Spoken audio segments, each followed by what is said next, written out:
Hello students, welcome to smart study with Saurabh. जैसा कि मेरा चैनल का नाम है, तो मैं आपको मैथ्स पढ़ाऊंगा और मैथ्स में एक टॉपिक है क्वाड्रेटिक इक्वेशंस। तो हम इसको स्टार्ट करेंगे। ठीक है, बहुत से लोगों को प्रॉब्लम रहती है कि सर क्वाड्रेटिक इक्वेशंस कैसे सॉल्व करें, कई फॉर्मूलाज यूज होते हैं। इवन 10th के बोर्ड्स में तो क्वेश्चन ही आता है और बोर्ड्स ज़्यादा दूर नहीं बचे हुए हैं। तो हम स्टार्ट करते हैं क्वाड्रेटिक इक्वेशंस। ओके, तो शुरू करते हैं क्वाड्रेटिक इक्वेशंस चैप्टर को हम। ठीक है,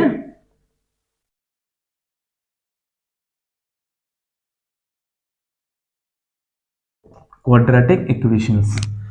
तो सबसे पहला तो हम स्टैंडर्ड इक्वेशन जो होती है क्वाड्रेटिक फॉर्म के, हम उसकी बात कर लेते हैं। जो स्टैंडर्ड फॉर्मेट होता है वो होता है A x square plus B x plus C is equal to zero. ये एक स्टैंडर्ड फॉर्मेट होता है किसी भी क्वाड्रेटिक इक्वेशन को रिप्रेजेंट करने का, जिसमें a b and c is coefficient, आप कह सकते हो कांस्टेंट टर्म होता है, और एक्स स्क्वायर का कोफिशिएंट यहाँ पे ए है, जबकि सिर्फ एक्स का कोफिशिएंट यहाँ पे बी है। और इसकी अगर हम बात करते हैं तो मैं ज्यादा टाइम नहीं वेस्ट करूंगा आप लोगों का, मैं सीधे टू द पॉइंट बात करूंगा। जैसे कि इसमें एक वर्ड होता है डिस्क्रिमिनेंट, जिसको हम कैपिटल डी से डिनोट करते हैं, डिस्क्रिमिनेंट को। तो उसका फॉर्मूला होता है बी स्क्वायर माइनस 4ac। ये ए बी सी यही है जो आप इक्वेशन से नोट करोगे। और उसके बाद इससे क्या पता चलता है आपको, नेचर ऑफ द रूट्स। एक क्वेश्चन तो सीधे आ जाता है कि nature nature of the roots. कैसे पता चलता है कि नेचर ऑफ द रूट्स क्या है? तो हम क्वाड्रेटिक इक्वेशन होगी, ए बी सी की वैल्यूज नोट करेंगे, डिस्क्रिमिनेंट में पुट करेंगे, और अगर इफ डी की वैल्यू क्या है, ग्रेटर देन जीरो है, तो अगर डी की वैल्यू ग्रेटर देन जीरो है तो हम क्या करते हैं, ये बताएंगे कि रूट्स जो हैं वो रियल हैं और डिस्टिंक्ट है।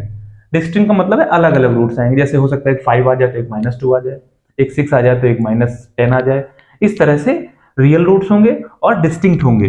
ओके, इससे real roots and distinct roots, या डिफरेंट भी कुछ लोग बोल देते हैं, डिस्टिंक्ट। ठीक है, डिस्टिंक्ट रूट्स होते हैं।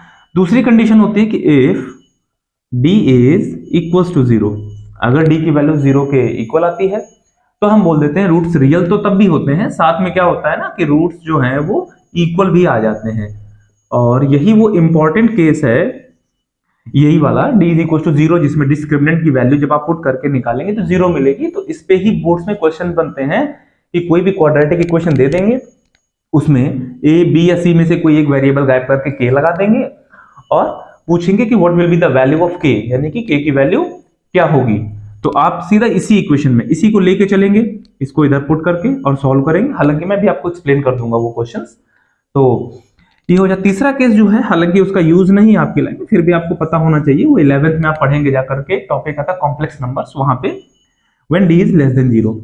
Less than zero in the sense roots जो होंगे वो फिर डू नॉट एग्जिस्ट हम लिख देते हैं, डू नॉट एग्जिस्ट। अभी के लिए तो हम यही लिख सकते हैं, 11th में आप आगे स्टडी करोगे। ठीक है, तो सॉरी, ये हमारा क्या है, नेचर ऑफ द रूट्स। एक सिंपल सा भी क्वेश्चन आ जाता है कि एक क्वाड्रेटिक इक्वेशन दे देंगे और पूछ लेंगे आपसे कि what will be the nature of the roots and also find the roots.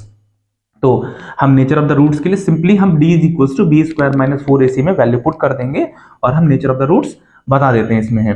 ठीक है, मैं आपको एक क्वेश्चन लगा के बताता हूं। ठीक है, और इससे आपको पता लग जाएगा कि हाँ इन क्वेश्चंस को करते कैसे हैं। ठीक है ना,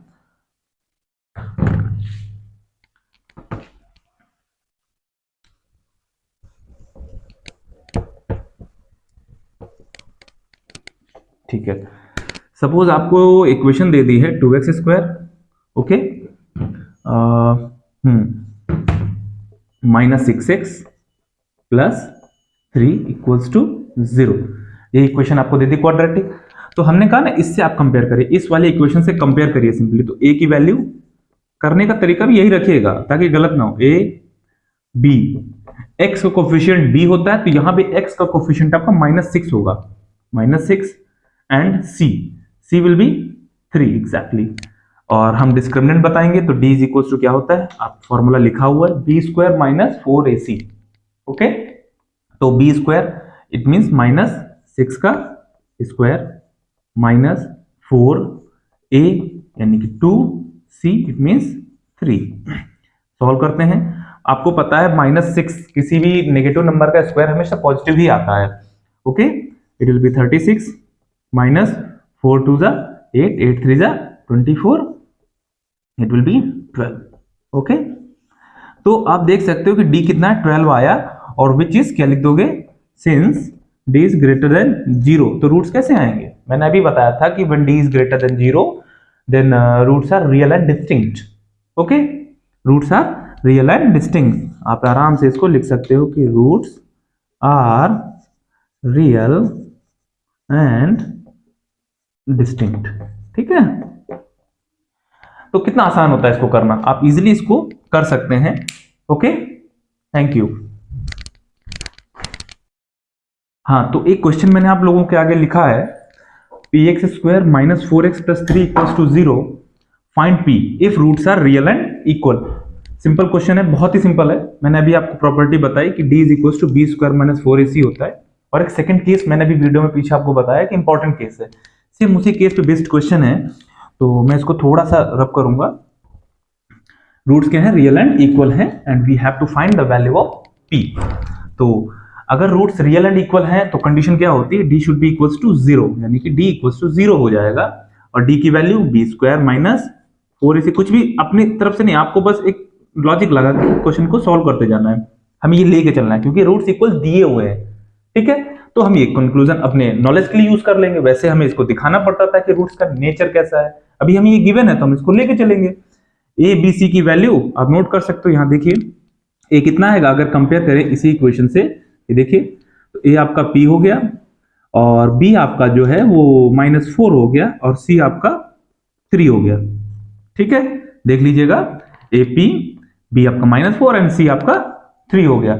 सेम वैल्यूज को पुट कर दीजिए यहाँ पे, b स्क्वायर दैट इज -4 का स्क्वायर, माइनस का 4 square minus 4 a that is p और c that is 3 is equals to 0।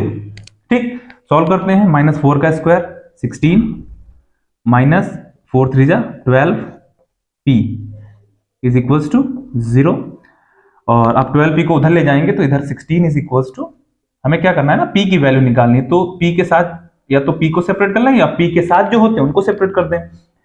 अब देखिए p के साथ 12 मल्टीप्लाई कर रहा है, तो इधर लाएंगे तो डिवाइड करेगा, इधर लिख देता हूं 16 divide by 12 is equals to p, cut कर देते हैं, 4 से 4 3 times, 4 4 times, your answer will be p is equals to 4/3।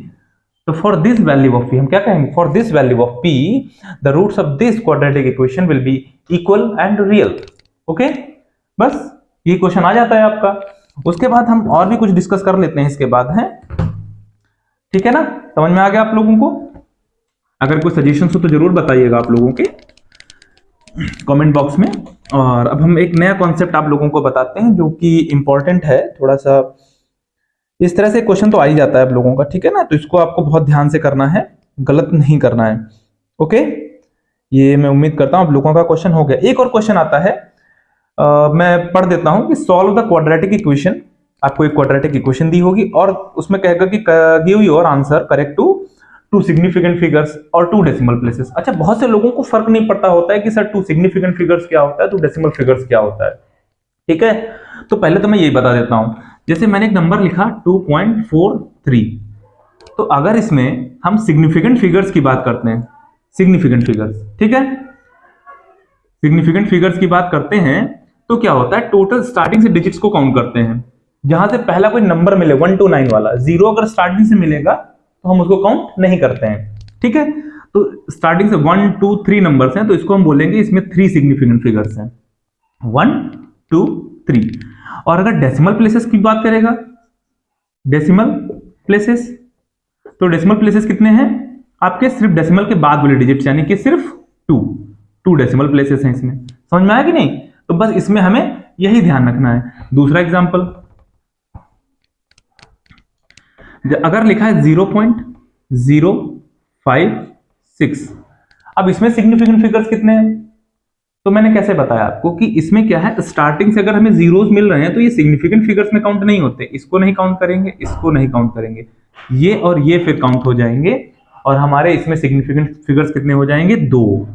और इसमें डेसिमल प्लेसेस कितने हो जाएंगे, तो 3 हो जाएंगे, क्योंकि डेसिमल के बाद जितनी डिजिट्स होती हैं उनके डेसिमल प्लेसेस बोलते हैं। तो ये हमारे डेसिमल प्लेसेस हो गए, और सिर्फ ये दोनों हमारे सिग्निफिकेंट फिगर्स हो गए। तो ये बहुत कंफ्यूजन रहता है आप लोगों को, है तो इसको थोड़ा सा ध्यान दीजिएगा, इसको नोट कर लीजिएगा अगर आप लोगों को कहीं प्रॉब्लम होती है। उम्मीद है आपको समझ में आ गया होगा। ठीक है, अब हम एक क्वेश्चन लगाते हैं जो इस तरह का क्वेश्चन आता है। क्वेश्चन है x square minus 3x minus 9, x square minus 3x minus 9 is equal to 0। इसको सॉल्व करना है। क्वेश्चन क्या कह रहा है कि solve the following quadratic equation and give your answer to 2 significant figures. यानी कि आपको 2 डिजिट्स में आंसर देना है सिंपली। जैसे आपका 12 आ गया तो 12 लिख दो, अगर आपका 2.3 आ गया तो 2.3 लिख दीजिए। अच्छा, आपने 7th 8th या 9th क्लासेस में फैक्टराइजेशन का एक मेथड पढ़ा होगा, तो मैं बता दूं कि ये उस मेथड से नहीं हो पाएगी आपकी इक्वेशन। ठीक है, तो किससे करेंगे? तो इसको करने के लिए हम एक श्रीधराचार्य का फॉर्मूला होता है उससे करते हैं, जिसे मोस्टली क्वाड्रेटिक फॉर्मूले के नाम से भी जाना जाता है, बट सीबीएसई की बुक्स में श्रीधराचार्य और यूपी बोर्ड की बुक्स में भी श्रीधराचार्य के नाम से ही जाना जाता है। मैं फॉर्मूला लिख देता हूं। फॉर्मूला क्या होता है कि x is equal to minus b plus minus under root b square minus 4ac upon 2a। इस फॉर्मूले को भाई लर्न कर लेना, क्योंकि काफी इंपॉर्टेंट फॉर्मूला है, काफी क्वाड्रेटिक इक्वेशंस में ये यूज होता है। वो जो फैक्टराइजेशन से नहीं हो सकती वो इस फॉर्मूले से लगेगी, काफी इंपॉर्टेंट फॉर्मूला है। अच्छा, आप एक चीज नोटिस कर रहे हो कि सर यही d जो है बी स्क्वायर माइनस 4ac वो यहीं पे यूज हो रहा है ना? यानी कि या तो हम d की वैल्यू पहले निकाल लें फिर इसमें पुट करें, या तो उसमें पुट करके निकाल लें।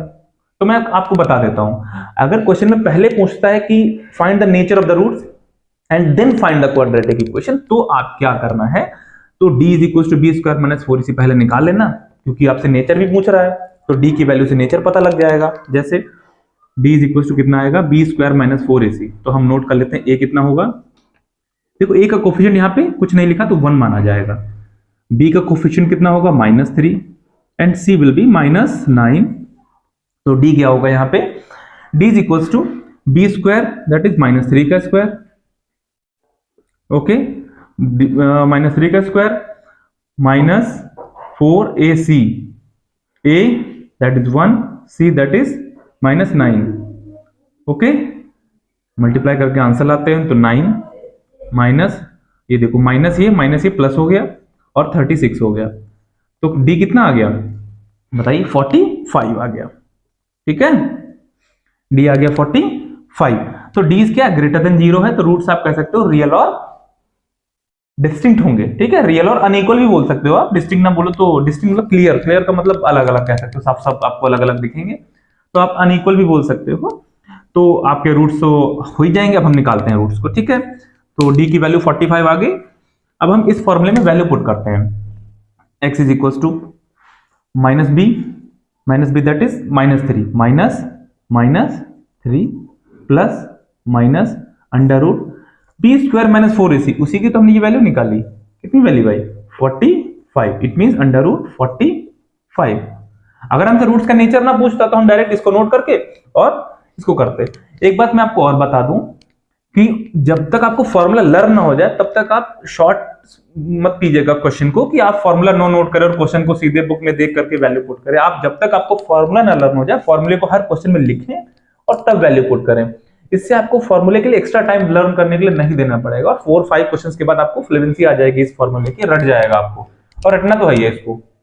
ठीक है, प्रूफ नहीं है आपके सिलेबस में, जरूरत भी नहीं प्रूफ की, कहीं पूछा नहीं जाता है, आपको स्कोर करना है अच्छा सा, तो इसलिए। अब upon 2a that is a कितना है हमारा 1, तो 2 into 1 ये हो गया हमारा। इसको थोड़ा सॉल्व करते हैं, माइनस माइनस प्लस 3 हो गया, plus minus under root 45, okay, upon 2। अब रूट 45 की वैल्यू क्या होगी, तो रूट 45 की वैल्यू मोस्टली रूट टेबल दे देते हैं वो लोग, तो रूट 45 की वैल्यू जो होती है वो आप वैसे तो इसको लॉजिकली भी निकाल सकते हैं। मान लीजिए रूट 45 की वैल्यू नहीं आती है, ठीक है, तो एक और तरीका होता है, मैं इधर बता देता हूं। जैसे रूट 45 को आप लिख सकते हैं 9 into 5, ओके। और आपको पता है 9 का जब बाहर निकालते हैं तो कितना आ जाता है 3, और रूट 5 अंदर रह जाएगा। ठीक है, अब आपको कुछ वैल्यूज जो है वो याद कर लेनी चाहिए, जैसे रूट 2 √3 और √5। इनकी वैल्यूज आपको तो याद ही होनी चाहिए बेटा, बहुत ही इंपॉर्टेंट होती हैं सभी लोगों के लिए। ये वैल्यूज आप सब लोग अच्छे से लर्न कर लेना कि √2 कितना होता है, √3 कितना होता है। तो √2 जहां तक मुझे लगता है 1.414 होता है, √3 1.732 होता है, और √5 जो होता है 2.236 होता है। ठीक है, ये याद कर लेना, देख लेना, शायद यही होती हैं। ठीक है, और बाकी आप लोग, हालांकि स्कूल मिलता है एग्जाम में, ठीक है, लेकिन ये तो आप लर्न ही करो ना, क्योंकि ये बहुत ही ज्यादा यूज होते हैं और इनको काफी चीजों को आप कन्वर्ट कर सकते हो इनमें, इसलिए भी ये इंपॉर्टेंट है आप लोगों के लिए। तो 3√5 है, ठीक है, तो इसकी जगह 3√5 पुट कर ले। ओके, यहां रख लिखते हैं 3 प्लस माइनस 3√5। ओके, हम √5 की वैल्यू पुट कर देते हैं, 3 इंटू 2.236 अपॉन 2। ओके, देखते जाइएगा, ठीक है ना। हालांकि हमें 2 सिग्निफिकेंट फिगर्स तक देने हैं, तो हमें इस 6 को भी कोई जरूरत नहीं है, हम इसको भी हटा सकते हैं, 2.23 भी यूज कर सकते हैं, इतना जरूरत है नहीं इसमें करने की आपको। ठीक है, और इसको हम मल्टीप्लाई कर लेते हैं। 3 प्लस माइनस 3 3 जा 9, 3 2 जा 6 और 3 2 जा 6.69 अपॉन 2 आ गया। ये माइनस का साइन है, सॉरी थोड़ा कर्व बन गया ये। ठीक है, ये आ गया। अब इसको करते क्या है, मैं थोड़ा सा ऊपर रब कर देता हूं,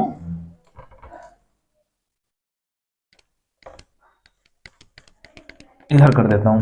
ठीक है, आपका देखिए 3 प्लस माइनस 6.69 अपॉन 2 है, तो एक बार क्या करते हैं हम लोग, पॉजिटिव साइन ले लेते हैं, पॉजिटिव साइन ले लेंगे। ठीक है, तो x की वैल्यू क्या आ जाएगी, 3 प्लस 6.69 अपॉन 2, इसका आंसर आ जाएगा आपका 639। ठीक है, 9.69 अपॉन 2, और इसको डिवाइड करोगे तो आ जाएगा 2 4 जा 8, 2 से इसको कट करिए, 2 4 जा 8, 1 16, 2 8 जा 16। ठीक है, और उसके बाद 2 4 जा 8। आगे नहीं करेंगे क्योंकि हम हालांकि लिख ले रहे हैं आंसर अपना, 4.84 ही आ गया हमारा। ये तो पॉजिटिव पे आ गया। अगर हम नेगेटिव साइन लेते हैं तो क्या करते हैं, टेकिंग नेगेटिव साइन, तो आपका x इज इक्वल टू क्या आ जाएगा, x आ जाएगा आपका 3 माइनस 6.69 अपॉन 2। ओके, इसको सब्ट्रैक्ट करेंगे। देखो बहुत से लोग इसको सब्ट्रैक्शन में कंफ्यूज हो जाते हैं, तो मैं आपको बता देता हूं। आप इसको ऐसे लिख लीजिएगा, 6.69 के ऊपर और 3 इसके नीचे, उसके बाद 3 के बाद तो जीरो से लगा दीजिएगा, ऐसे लिख लीजिएगा। 9 बहुत आसान हो जाता है, 6। ओके, और 6 से 3 गया 3। ठीक है, इसको ध्यान से देखिएगा, और यहां माइनस का साइन लग जाएगा क्योंकि माइनस वाला नंबर बड़ा है, ऐसे समझिएगा। ठीक है, तो आपका आंसर आएगा माइनस का 3.69 अपॉन 2। इसको अगर आप सॉल्व करेंगे तो कितना आ जाएगा, करके देखिए, माइनस 2 1 जा 2, इसको कट करिए, 2 1 जा 2, 1 बचा 16 हो गया, 2 8 जा 16 हो गया, और 2 4 जा 8 हो गया, 1 बचा, हम आगे छोड़ देंगे। ठीक है, तो माइनस का 1.84 आ गया। अब क्वेश्चन में स्टार्टिंग में मैंने बताया था कि क्वेश्चन ये कह रहा था कि फाइंड द क्वाड्रेटिक इक्वेशन, जो कि मैंने अभी लिखी थी, मैं फिर से यहां लिख दे रहा हूं। क्वाड्रेटिक इक्वेशन क्या थी, एक minute, x² minus 3x minus 9।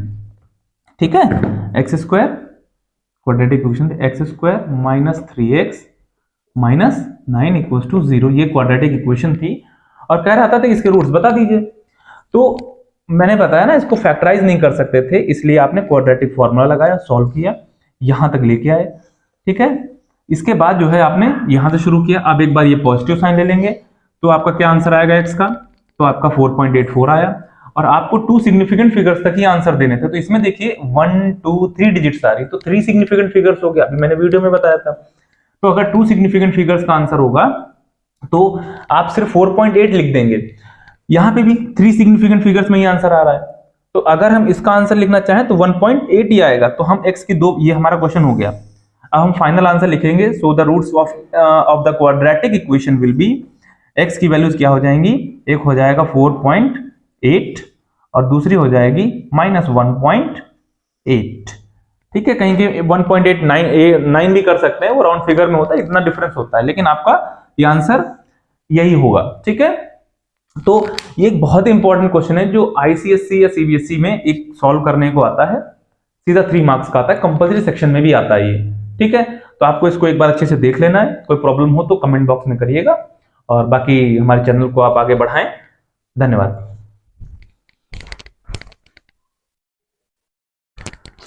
अब हम लोग क्वाड्रेटिक इक्वेशंस की वर्ड प्रॉब्लम्स की स्टडी करेंगे। क्वेश्चन देखिए क्या है, by increasing the speed of a car by 10 kilometre per hour the time of a journey for a distance of 72 kilometre is reduced by 36 minutes, find the original speed of the car. बहुत ही बढ़िया question होता है, ये important है, आता है boards में।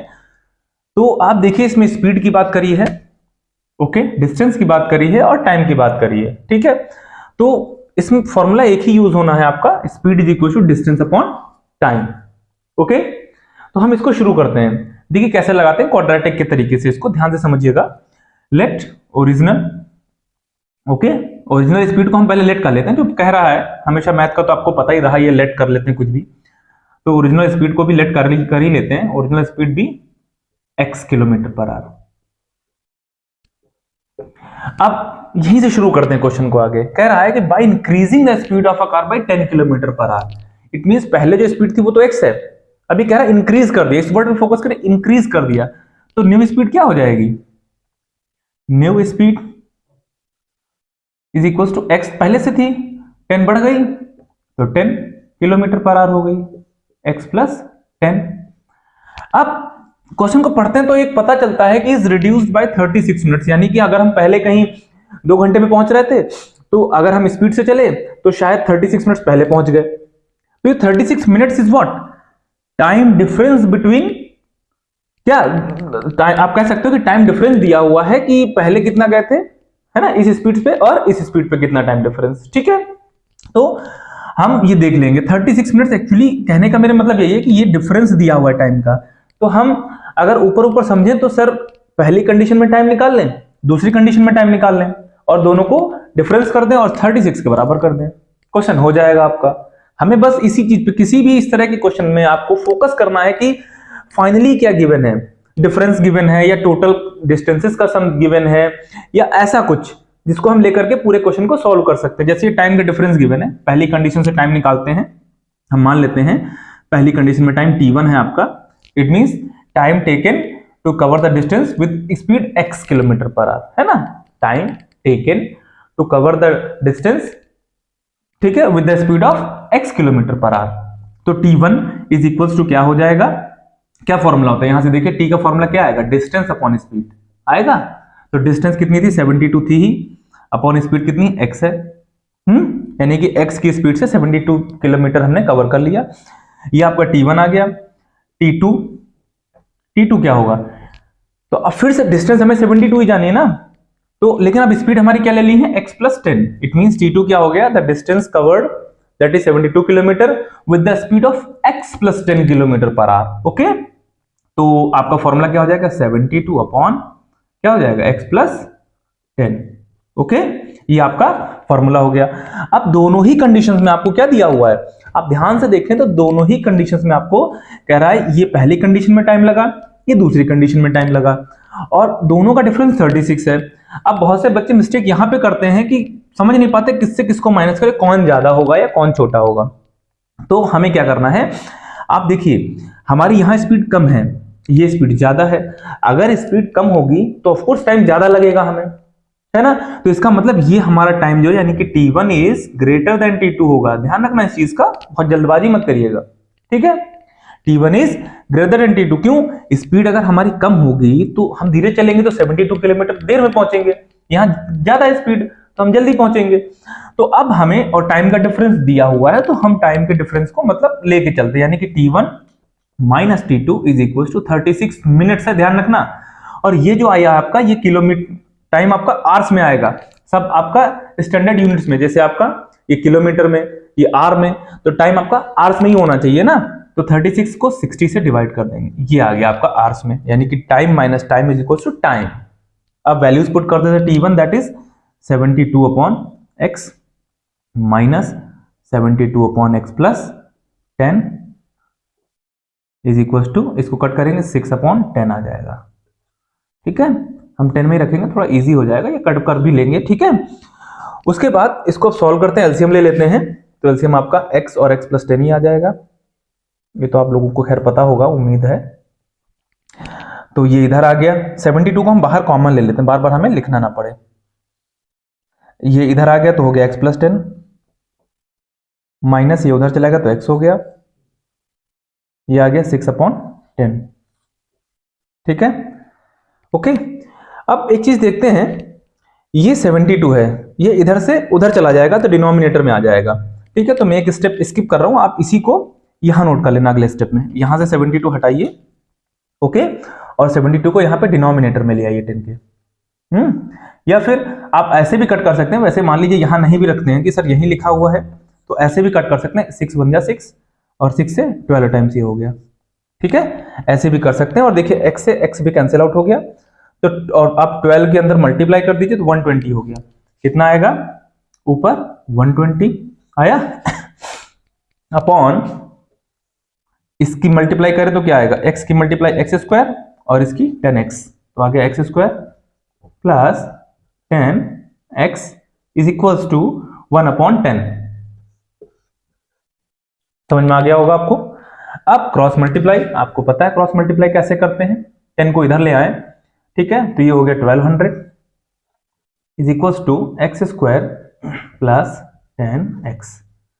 सबको अरेंज कर लेते हैं, तो आपका बचेगा x² प्लस का 10x और माइनस का 1200 इक्वल्स टू 0। अब ये बहुत ही सिंपल क्वाड्रेटिक इक्वेशन है, इसको हम सॉल्व कर लेते हैं जल्दी से। मैं इधर इरेज कर रहा हूं, ठीक है, यहां पे इरेज कर देता हूं। आप लोग नोट कर लिए होंगे, या वीडियो को थोड़ा सा पॉज करके भी कर लीजिएगा, ठीक है। देखिए इसके फैक्टर्स आपको 10 लाना है, इस साइन को देखते हैं, यहां पे नेगेटिव है ना, तो आपको सब्ट्रैक्ट करके 10 लाना है, मल्टीप्लाई करके माइनस का 1200 लाना है, क्योंकि हम माइनस है इसलिए सब्ट्रैक्ट करके 10 आना चाहिए। तो आप 40 से 30 को माइनस कर दो तो 1200 मिलता भी है और सब्ट्रैक्ट करने पे 10 भी मिलता है ना। तो इसके फैक्टर्स हो जाएंगे x² minus 40x, x² plus 40x minus का 30x, ओके, माइनस का 1200 इक्वल्स टू 0। ये हो गया। कॉमन ले लेते हैं x को। ये फैक्टराइजेशन में कर रहा हूं, आप सबको आता होगा, नहीं आता तो कमेंट में बोल दीजिएगा, मैं एक्सप्लेन भी कर दूंगा इसको एक बार फिर से आपको। x प्लस 40 माइनस 30 कॉमन ले लें तो आ गया x प्लस 40 इक्वल्स टू 0। ध्यान रखना है ब्रैकेट में हमेशा सेम ही आएगा, अगर डिफरेंट आ रहा है तो आपका क्वेश्चन गलत जा रहा है, इसका मतलब आप रीचेक करेंगे पीछे जाकर के, ठीक है। और उसके बाद जो है आप x प्लस 40 ले लो कॉमन, तो आपका आ गया x माइनस 30 बचा इक्वल्स टू 0, ठीक है।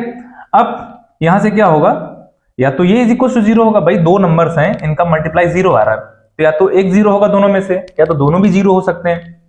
तो आगे क्या लिखेंगे, if x plus 40 equals to 0 करेंगे तो x is equals to minus 40 आ जाएगा, है, विच इज नॉट पॉसिबल, है ना। क्या लिख देंगे, नॉट पॉसिबल, क्योंकि स्पीड नेगेटिव थोड़ी होगी, बोलिए। तो क्या करेंगे, x minus 30 is equal to 0 ले लेंगे, तो x इज इक्वल टू 30 आ जाएगा। यही हमारा आंसर हो जाएगा। यूनिट लिखना मत भूलना, किलोमीटर पर आवर, क्योंकि इसका भी एक नंबर काट लेंगे आपका। भले ही फिजिक्स नहीं है लेकिन मैथ्स में भी यूनिट वाला क्वेश्चन है, तो यूनिट लिखना बहुत जरूरी है आप लोगों के लिए। नॉर्मली बच्चे स्किप कर जाते हैं, जल्दी में आंसर लिखा, तो ये हमारा फाइनल आंसर हो गया, जो हमने ओरिजिनल स्पीड हमने इसकी निकालने को कहा गया था हमसे, ठीक है ना। तो इसको बस ध्यान से रखना है आपको, और हो गया आपका। तो इस क्वेश्चन को देख लीजिएगा, इस तरह के और भी एक दो क्वेश्चंस लगा लेना, मोस्ट प्रोबेबली बोर्ड्स में यही क्वेश्चन आता है। हमने पहला आपको नेचर ऑफ द रूट्स पे क्वेश्चन बताया, पी की वैल्यू निकालने वाला। फिर दूसरा क्वेश्चन आपको हमने क्वाड्रेटिक, जिसमें टू सिग्निफिकेंट फिगर्स तक का क्वेश्चन था, उसमें निकालने को बताया। तीसरा ये वर्ड प्रॉब्लम, लेकिन माने क्वाड्रेटिक में आप इससे बाहर पेपर नहीं आता, इन तीन क्वेश्चन से रिलेटेड क्वेश्चंस आप और प्रैक्टिस कर लेना, आपका पेपर में इस चैप्टर को एक भी नंबर नहीं जाएगा आपका। अगर कोई डाउट है तो आप कमेंट बॉक्स में लिख दीजिएगा, मैं, ठीक है, हम उसका भी सोल्यूशन आपको दे देंगे जल्दी से ही, ठीक है। Thank you guys, and please like and subscribe my channel and share to your friends. Thank you.